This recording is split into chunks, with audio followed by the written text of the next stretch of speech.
그날 히라버로 공책에 쓴 건 뭐였나요? 마모된 거대한 톱잎의 일부를 만지듯 그녀는 자신의 입술을 쓸어본다. 오래전에 퇴화된 기관을 기억하듯 말들이 떨며 솟아오르던 경로를 머릿속으로 더듬는다. 자신이 말을 잃은 것이 어떤 특정한 경험 때문이 아니라는 것을 그녀는 알고 있다. 셀 수 없는 혀와 펜들로 수천 년 동안 너덜너덜해진 언어. 그녀 자신의 혀와 펜으로 평생 동안 너덜너덜하게 만든 언어. 하나의 문장을 기억하려 할 때마다 늙은 심장이 느껴졌다. 누덕누덕 기워진 바싹 마른 무표정한 심장. 그럴수록 더 힘껏 단어들을 움켜쥐었다. 한순간 소나기가 헐거워졌다. 무딘 파편들이 발등에 떨어졌다. 팽팽하게 맞물려 돌던 톱니바퀴가 멈췄다. 끈덕지게 마모된 한 자리가 살점처럼 숟가락으로 떠낸 두부처럼 움푹 떨어져 나갔다. 화해할 수 없었다. 화해할 수 없는 것들이 모든 곳에 있었다.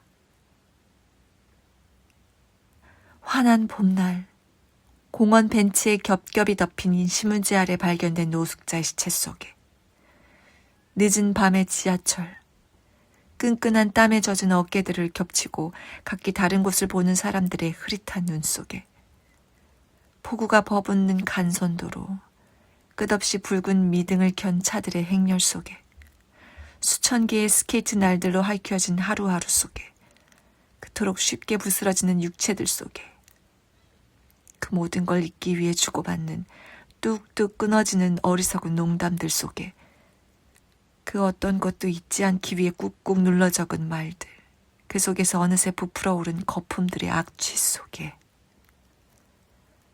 어느 이른 새벽이거나 늦은 밤, 혼자 오래 있거나 몸이 아픈 뒤에 믿을 수 없을 만큼 깨끗하고 고요한 말들이 문득 방언처럼 흘러나오기도 했지만 그것이 화해의 증거라고는 믿을 수 없었다.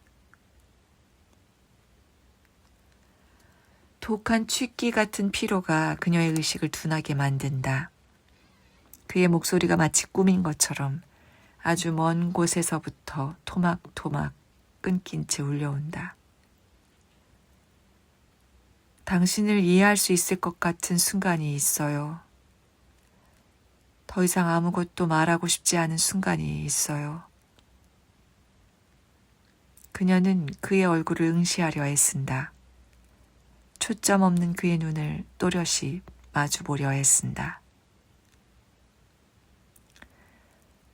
어두운 초록색 흙판에 백묵으로 문장을 쓸 때 나는 공포를 느껴요. 방금 내가 쓴 글씨지만 10cm 이상 눈에서 떨어지면 보이지 않아요. 암기한 대로 소리내어 읽을 때 공포를 느껴요. 태연하게 내 혀와 이와 목구멍으로 발음된 모든 음운들의 공포를 느껴요. 내 목소리가 퍼져나가는 공간에 침묵의 공포를 느껴요. 한번 퍼져나가고 나면 돌이킬 수 없는 단어들, 나보다 많은 걸 알고 있는 단어들의 공포를 느껴요. 지금 들려오는 말이 누구의 것인지 알 수 없다고 그녀는 생각한다. 지독한 피로 속에서, 지독하게 어둡고 고요한 이 방에서.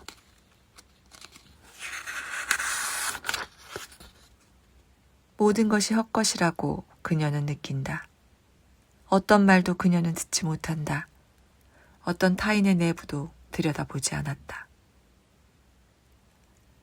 안개 속을 나아가는 것 같을 때가 있어요. 그 도시의 겨울에 종종 찾아오던 새벽에 호수에서 시가지로 밀려온 안개가 저녁까지 거치지 않던 날처럼.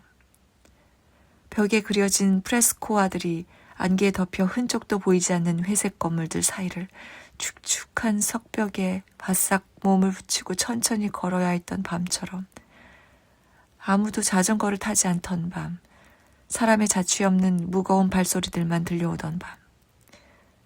아무리 더 나아가도 싸늘한 집에 다다를 수 없을 것 같던 밤처럼. 아무리 시간이 흘렀어도 그녀가 결코 알아낼 수 없는 것들이 있다. 그날 그 뜨거운 아스팔트에 납작하게 달라붙어 있던 백구는 왜 그녀를 물었던 걸까? 그것이 그에겐 마지막 순간이었는데 왜 그토록 세게 온 힘을 다해 그녀의 살을 물어뜯었을까? 왜 그토록 어리석게 그녀는 끝까지 그를 껴안으려고 했을까? 내 말이 들리나요? 그녀는 그의 말을 똑똑히 듣고 있었다. 그것이 얼마나 힘든 일인지 그는 모른다. 그녀는 그를 똑똑히 보고 있다. 그것 역시 얼마나 힘든 일인지 그는 모른다. 책상에서 비스듬히 비치는 갓등의 빛을 받아 절반 가까이 그늘진 그의 얼굴을 그녀는 지금 온 힘을 다해 건너다 보고 있다. 거기서 듣고 있나요? 그가 몸을 일으키는 것을 그녀는 본다. 드문드문 튄 핏자국이 이제 흑갈색으로 굳은 흰 셔츠를 입은 그가 신중하게 발을 내디뎌 그녀를 향해 다가오는 것을 본다. 그가 그녀보다 더 지쳐있는 것을, 한 걸음 한 걸음 비틀거리지 않기 위해 애쓰고 있는 것을 본다. 미안해요. 이렇게 혼자 오래 말해본 거 처음입니다. 피로를 가까스로 얼굴 뒤쪽으로 밀어놓고 그가 말한다. 허리를 수그리고 왼손을 그녀 쪽으로 내민다. 안경을 쓰지 않은 그의 눈을 그녀는 들여다본다. 어둠과 빛을 구별할 수 있는 눈, 그녀의 얼굴 윤곽을 분명히 보고 있는 눈이다. 여기 대답을 써주시겠어요? 더 이상 허공을 더듬지 않는 눈, 오래 혼자서 말한 사람의 눈, 단 한 번도 대답을 듣지 못한 사람의 눈을 그녀는 본다. 지금 택시를 부르겠어요? 그녀는 혀끝으로 아랫입술을 죽인다. 입술을 떼었다가 힘껏 다문다. 그가 내민 손을 그녀의 왼손으로 받친다. 주저하는 오른손의 검지손가락으로 그의 손바닥 위에 쓴다. 아니요. 가늘게 떨리는 획과 점들이 두 사람의 살갗을 동시에 그었다가 사라진다. 소리도 없고 보이지도 않는다. 입술도 눈도 없다. 떨림도 따뜻함도 곧 사라진다. 어떤 흔적도 남기지 않는다. 첫 버스를 타고 갈게요.